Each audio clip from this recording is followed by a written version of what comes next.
Hello and welcome to Feast One's Eyes on Watches. Today my review is a Guanqin watch. Now this watch has lots and lots of complications, so let's open the box and see what's inside.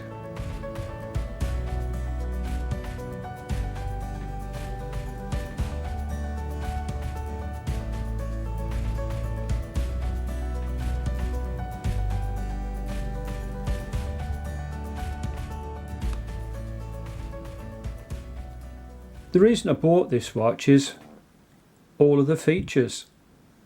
Normally these would be well out of my price bracket, but when I seen this on GearBest and it was just under £50, I thought, wow, this is one that I would like to add to my collection.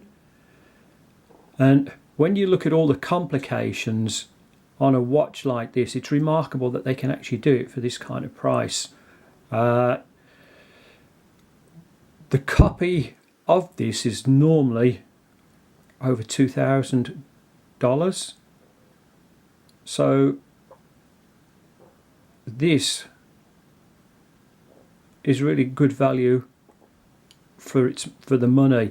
And looking at the face finish on it, it really does look spectacular. This is what this watch is based upon, the Longines Master Collection, and it looks identical. What are the complications? Well, they kind of vary quite a lot, right? So on the top, this button up here adjusts the date, and it just clicks over from October, November, December, January, February, and so on with it. All right. Underneath this button that goes down this side, we have a hand that comes down, and this actually sets a date on there, and just by pressing it you'll see that it just clicks over. The end of this is like a little hook, and you can just see as it moves around. On the opposite side, we have two little conceal buttons, and what I like to do with these, I don't like to use metal because it's going to scratch the casing. I just pop these into here, and I don't know whether you can see, it's just moving this one around, and this is, I believe, a date function on it. There we go, you can see that. And you can just kind of set that around whatever time you want or whatever date you want on it. And then the very top one is to set the year, and so at the moment it's in 2020, and all I'm having to do on this is just press it in, and the year will just change.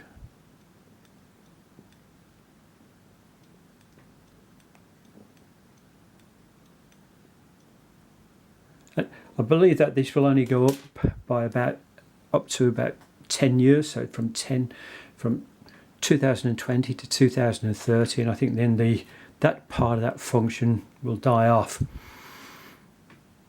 Over here is a signed crown, and I have to say it is finished very, very nicely. But this is where my problem is. The crown on this, when I bought the watch, doesn't work properly. And it's such a shame because everything else, as you've just seen, everything else functions really good. And I can get the watch to work. And once it's working, and because it's an automatic, it works very, very well. But once I pull the crown out, it freewheels. And absolutely nothing happens. And that is so annoying. And even when I pull it out a little bit further onto the second click, you can just see it's just freewheeling around. Nothing happens. And the only way I can get things to work on it is if I turn the watch over onto the side, give it a little tap, and now it's very hard to show this on the camera. I've got the hands, you can see just down here, moving now. And this also works exactly the same when you want to wind the watch. You have to hold it onto its side, play with the crown a little bit. I've got the hands working again, and it does take a while to set everything up to get it to work. And I've taken the back off. I'll show you the back in a moment. And I've taken the back off, and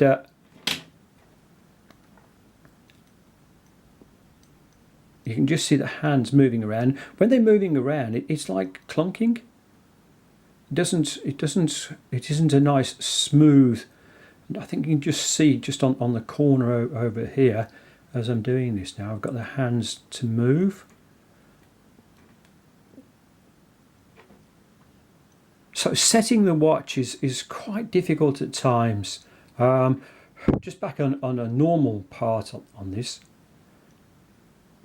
And what happens every so often is it just seems to lose the connection inside to where it should be working. Turn it around this way so maybe you can see a little bit better. Sometimes when I give it a little bang, it kind of, there we go, it works good. Now if anybody's got any suggestions or ideas on why this is the way it is, I would really appreciate some guidance with this. I am no expert on watches.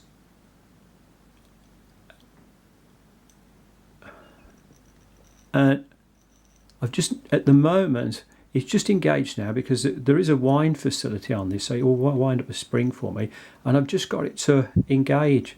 And for such a beautiful watch, it is such a shame to have such a problem with it. And once it's up and running and I've messed about setting it up, it works really good. But this is obviously a fault. Now I have been in touch with Guanqin about this, and they've asked if I could send a video through. So what I might do is I might send through part of this video so they can actually see what's going on, because I've flipped the back off on this, and when I've had a look in the back, be quite honest, it's just beyond me. I like watches, but I'm definitely no watch expert. So let's have a look at the back. Now just flip the watch over so I can have a look on the back, and the first thing that hopefully you'll see is the case that I'm just pointed to here is just a clipped case on it. You just have to flick this off to open it up. The inside, or where you've got your glass, looks really, really beautiful. And again, you can see that it's been engraved on there, so it does look nice. Just around the outside, it tells you that it's got some stainless steel. Watch Co, whatever that might mean, I don't know. And it does say at the top that it's 3-bar water resistance. I wouldn't take any notice of that. The simple fact that this is just a push-on case, other than just slight splashes, I'd be very careful with it. But going back to my problem with the crown, I have taken this off, and I've had a look inside because I didn't know whether I could just pop the crown out and just see if the lever that controls this is a little bit faulty. But once I've opened this, I've got no idea even how to get the crown out. So again, if anybody could help on that, I would really appreciate it. But going back to the watch itself, you can see how nice this is. It's very nicely polished. It's all stainless steel, so it looks very nice. The side of the watch, it's quite a thick watch, but it's all finished, and it's very, very smooth on all the edges. There's no sharp edges, so you won't feel that the watch is uncomfortable.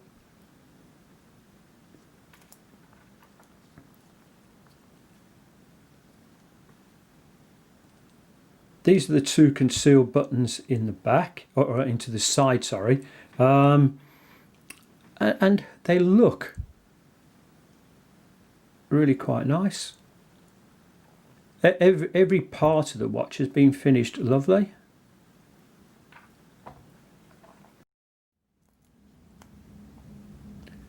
Just having a look at the strap on it. This is a leather strap. As you can see, it's in black. It does actually feel like leather, and it's not too bad a quality. The clasp on it is quite nice. You can just close this down and it just clicks into place.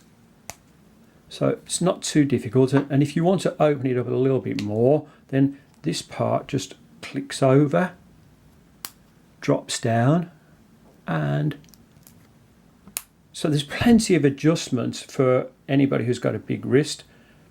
On the buckle, it's been signed by Guanqin and it's got their logo on there.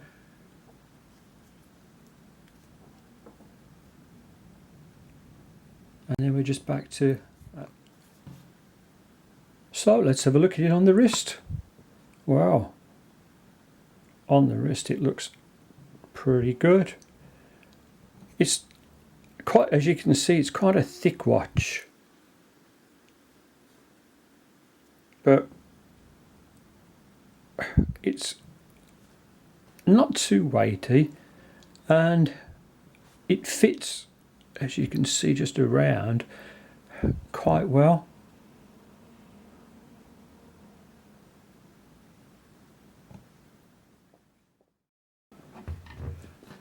Just going to check the overall diameter of the case, and as you can see, it's just coming in at 40.8, and the thickness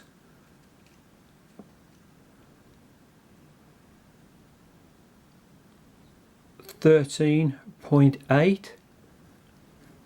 The strap just at the top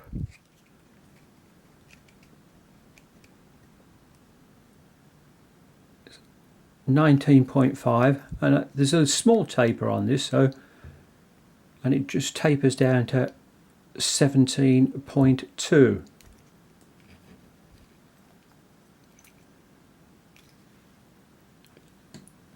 I did forget to mention that the glass on here is a crystal glass, so, but I don't think there's any anti-glare, but again, for the price, it's not bad at all. Will it fit under the cuff? Well,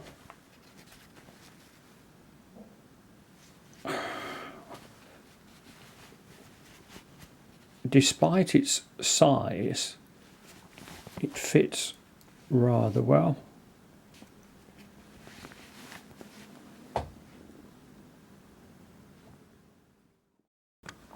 Does it go under the cuff with cufflinks?